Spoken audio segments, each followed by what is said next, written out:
Dar de ce atâta hate? Mi-am luat hate pentru postarea de ieri de n-am putut să duc. Uite, de supărare mi-am pus trandafirul ăsta frumos în păr.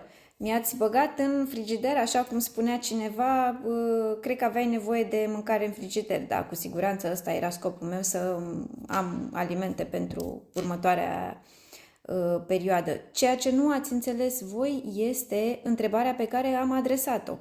Așa zișilor susținători ai lui Călin Georgescu, și anume încotro se îndreaptă după ce se termină trendul. Pentru că, așa cum probabil ați văzut și voi, o parte din influencerii care susțineau Călin Georgescu și George Simion cumva au încercat să dezbine echipa și susțin doar pe Călin Georgescu, alții susțin și Călin Georgescu și George Simion, alții nu mai înțeleg nimic. Cumva este un trend încă de actualitate, care curând se va termina. TikTok-ul nu o să-i mai plătească la fel și atunci întrebarea îi viza fix direct pe oamenii ăștia.